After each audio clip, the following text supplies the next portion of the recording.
even though he's court ordered to tell me if he's going to travel with the children or if the children are going to be leaving out of the state that they're in. He didn't contact me. There was no, he didn't go through a parenting coordinator, anything. He just simply went and had the children removed from the state of Florida during my visitation time so that I could not see my own children. The children were at their grandmother's house. Jolinda Wade, no phone call from her, no text message, no email, no, Savon, hey, your boys are violations that Mr. Wade made to court orders. Mr. Wade was, during my phone conversations with my children, he had the phone on speakerphone. He would not allow for the children to speak to me privately. He kept being a part of the phone call, having the phone on speaker in front of him and other people in his house, whatever random or various people were in the house, which is a violation of the court's order that says he should not be interrupting my calls or putting the phone on speakerphone. He also went, and the children I'm supposed to be visiting with them in Florida, he took them and had them removed out of the state of Florida so that I could not see my children during my visitation time. That was another violation of the court order.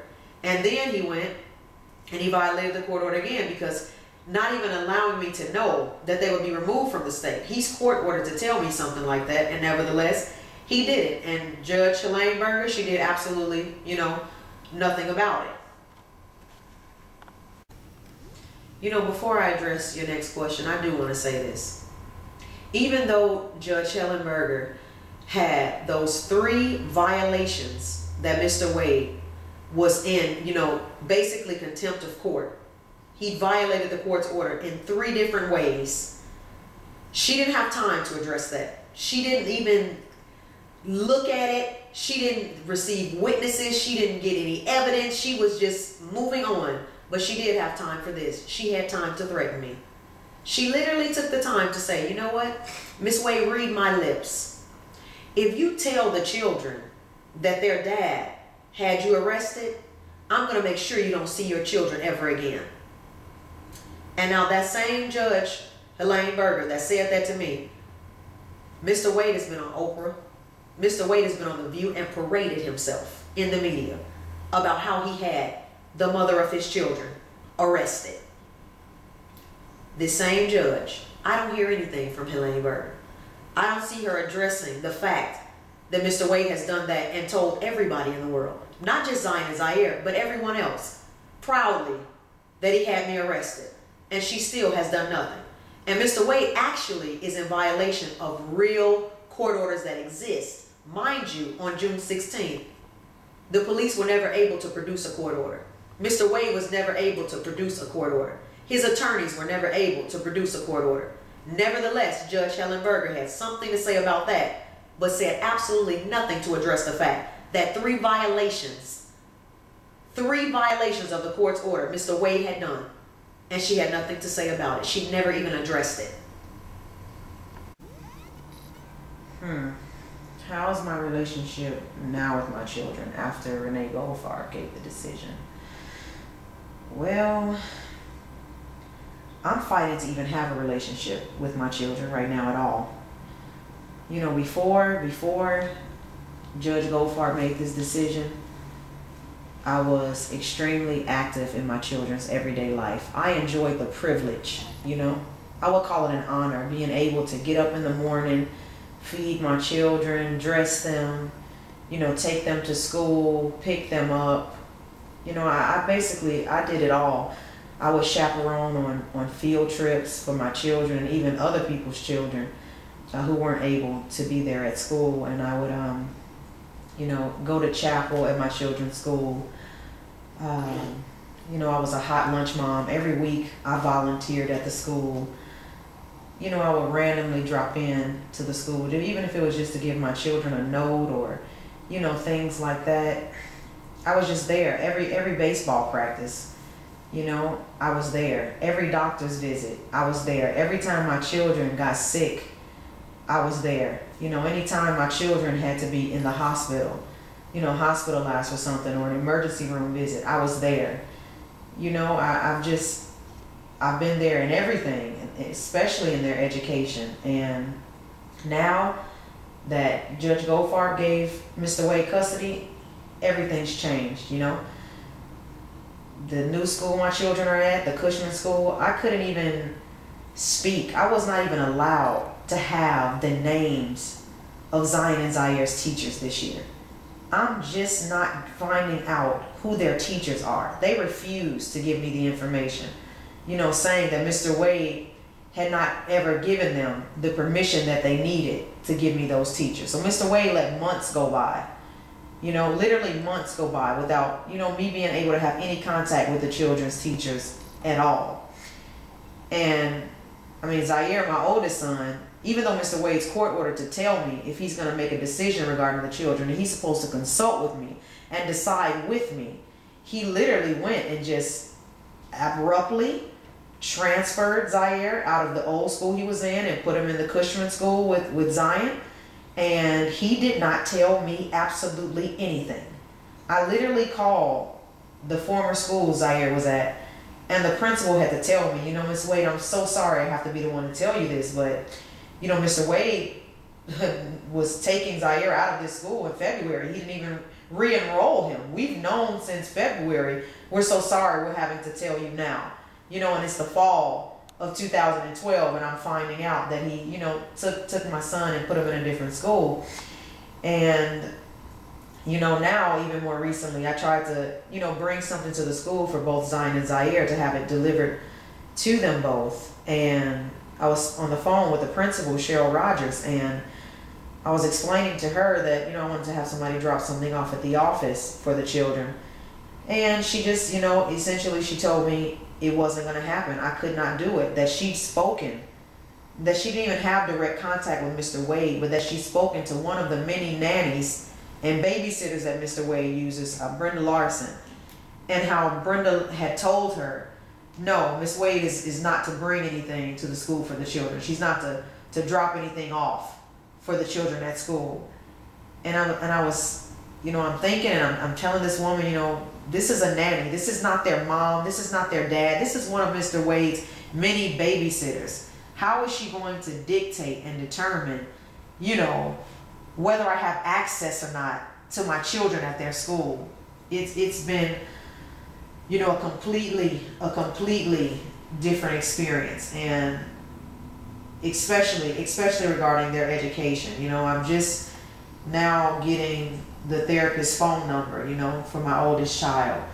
That wasn't before. I personally would go and drop him off and pick him up. I waited in the lobby while he went in to visit, before with the therapist or with the doctor. I would be in the room with them. Every immunization shot my children ever had, I was there. Just very hands-on. And it's been that way from the beginning. And it didn't change until after, Renee Goldfarb said she thought that Mr. Wade would better facilitate a relationship between the children and myself. And that was her reasoning for giving him custody. That's at least what she said. But since then, I haven't even been able to have a decent conversation with my children over the phone. Sometimes I literally go 4 and 5 days without being able to speak to my own children, without even knowing where they're at or what they're doing and if they're all right, are they safe? And even when I finally do get to speak to them, that's nearly impossible because the telephone conversations are interrupted a lot of times by Mr. Wade directly himself. He's putting the phone on speaker. He's talking so loud over the children's voice that I can't hear them. He's interrupting the call and telling Zion it's time for you to go to bed, or telling Zaire, no, you can't talk, it's time for you to eat now. And, just all these different reasons why right at the moment that I call them, they need to do something else, so they can't talk to you. And just abruptly ending the telephone call. And me even, several times trying to call back and the phone just never being answered. So I'm going like those days in a row, and the only thing I know is the last time I spoke to them, the phone was just suddenly hung up, and I have no idea, how my children are, or are they fine? And, I just want to be able to at least tell them that I love them, and I'm thinking about them, and I'm trying my best to come and see them, but even that's been destroyed by Mr. Wade.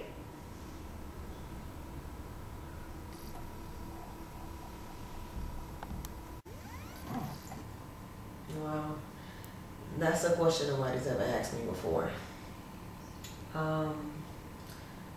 I would say that during during the custody trial, I knew something was wrong.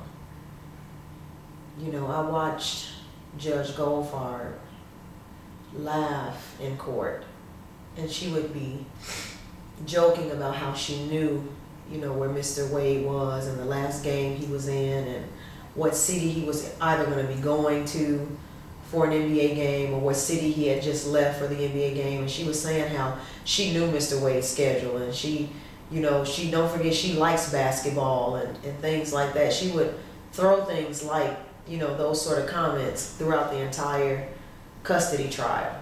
And she would literally be laughing. And so I felt something was wrong pretty early on in front of Judge Goldfarb, even with just that. But it escalated, you know. I noticed that during the trial, she had, you know, made for me, I had to testify for 21 days, on 21 separate days. When it was time for Mr. Wade to have to testify, Judge Goldfarb had told myself and my attorneys we only had 4 days to question Mr. Wade. So here I am on the stand for 21 days, you know, and full days, literally having to take a lunch break and come back and finish testifying. And she said, now your defense to that and your time allotted to testify, to, you know, to hear Mr. Wade or to ask him questions and to have him testify is only going to be 4 days. And then actually on the 4th day that he showed up, you know, and we're thinking this is the last day that my lawyers have any opportunity to ask Mr. Wade anything, because the court has said, regardless of what the law says about being heard, regardless of what the law says about being able to cross-examine a witness, regardless of what the law says about an attorney having the right to put on a case, you know, Mr. Wade is the one who filed for custody. Even with it being his case and him filing for it, she still limited my attorney's days to question him to 4 days compared to my 21.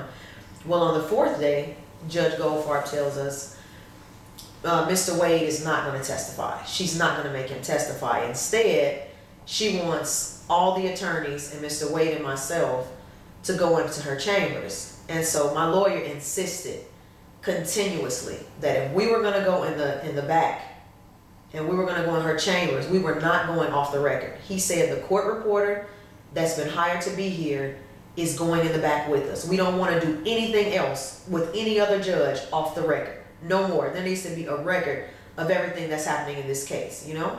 Evidence and proof, not just of what Mr. Wade was doing, but even what the judges in Cook County were doing. And so the judge told him, you know, she's going in the back.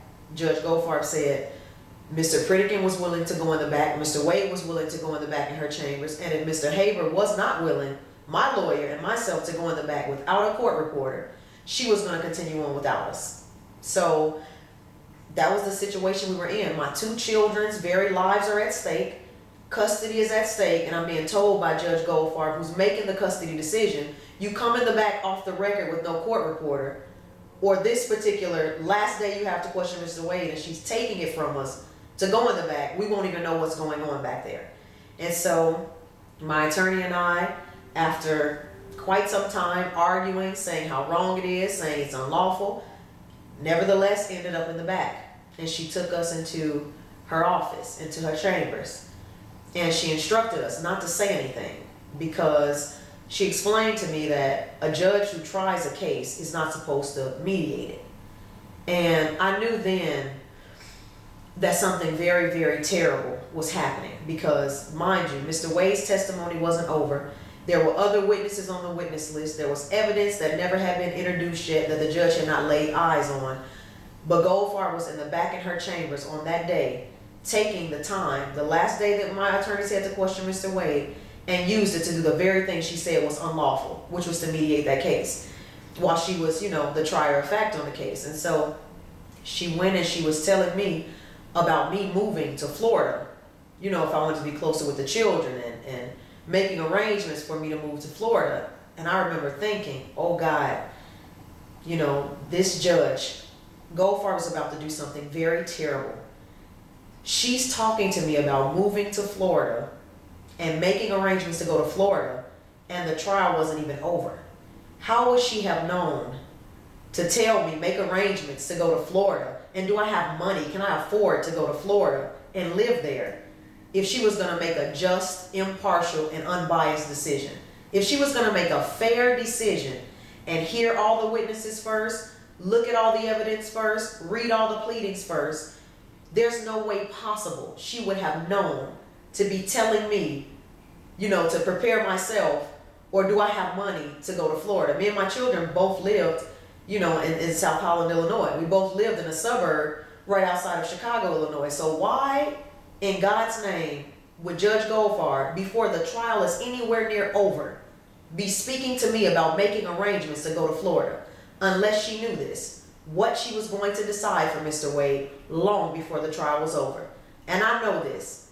And I don't know everything, but this I know. Even if somebody murders somebody else, they are entitled to a fair trial. They are entitled to have witnesses heard. They're entitled to come and testify themselves. They're entitled to cross-examine people who testify against them. Even a murderer, a serial killer, has that right. Before Savon Wade, Zion Wade, and Zaire Wade, the Judge Goldfarb, the custody judge, was saying to me, do you have money to move to Florida? And, in order for you to be able to pick up your children sometime for school and drop them off, you would need to be in Florida. How would she know something like that? When she was talking and telling me these things and making these arrangements, the children were in school here in Chicago. So how would she know to tell me about what arrangements to make between Mr. Wade and I for school in Florida? She didn't even wait to hear every witness. Judge Goldfarb didn't wait to look at the evidence. She was telling me what decision she was going to make then. And I know that that's why she didn't want a court reporter in her chambers. I know that that's why she refused to let me and my attorneys have a court reporter present to record that conversation that day. I understand that's why she instructed me to keep my mouth shut. Now, being in law school, understanding the law, being able to look at this objectively, I have greater understanding. I'm so enlightened as to what happened. It's not anymore, me thinking that this is what is going on. It's me having the law in front of me, reading it for myself, and being taught even how to understand the law and apply it. So I know that it was wrong. I know that it's not possible, for a judge to do that. If somebody's on trial for murder, how can a judge tell them a few days out into the trial that they need to call their family members and make preparations for their execution? How is that possible? How does the judge know that they're going to be executed if they haven't even heard the rest of the evidence or allowed for the entire trial to go on? So I'm very certain that Judge Goldfarb had her mind made up long before. I know that she had evidence in front of her. I know that Judge Goldfarb knew for a fact that I was very active in my children's everyday life. There had not been a baseball practice, a school play, a parent-teacher conference, a field trip, nothing that I had ever missed. There had been no doctor's visit, no therapist visit, nothing that I ever missed. And she also knew this at the same time. Mr. Wade was absent from all of that. This was not just something that happened after the divorce or after the separation. She knew that Mr. Wade was absent from all of those things even while we lived together. She knew that he was like that. She knew that he was uninvolved. Even in her own custody judgment, she wrote, for Mr. Wade to spend and maximize his time with the children if he has time, or whenever he has time. It's like for Mr. Wade, he has the option even of being a father. Somebody makes enough money, been on television enough, celebrity enough, drive enough, maybe a fancy enough car or wear fancy enough clothes. I suppose they can just do anything, even parent by proxy. Because I'm very certain that she heard Mr. Wade testify himself and say, when they asked him, Mr. Wade, how do you plan on, having custody of your children? How do you plan on taking care of them? How do you plan on being a full custodian if this is something you're asking for? It takes time to raise children. And Mr. Wade responded and said this: he hired a good staff. So he was telling Judge Goldfarb then, he's asking the court, take the children away from their mother who has been raising them virtually without him all those years. And don't give the children to him, their dad, but give it to whoever he hires randomly and on any given day. Because right now I can tell you, I call my children, and on any given day, somebody different is watching my children. One day it's this nanny. The other day it's another nanny. The next day it's an aunt. One day it's a security guard. It's ridiculous. And even the children, you know, I call and to speak to them, and the children are not together. They've literally been separated. I call and I speak into Zaire, and I'm saying, you know, okay, baby, well, let me talk to your brother now. Oh, my Zion's not here. Oh, okay, well, when Zion comes, you know, give me a call. My Zion, I haven't seen Zion for a couple days. I'm not sure when he's coming back. You know, and they're separated like that for days at a time, countless times. I literally lost count of the number of times Zion wasn't available. Or I call and Zion answers the phone and Zaire's not available. He doesn't know where his brother is. So, you know, whoever's even watching them isn't a lot of times watching them even together. The children are literally separated from their mom, separated from their dad, and separated from each other. And Judge Goldfarb, you know, said that she thought that was the best decision to make. So I know that it's wrong. It literally doesn't make any sense whatsoever.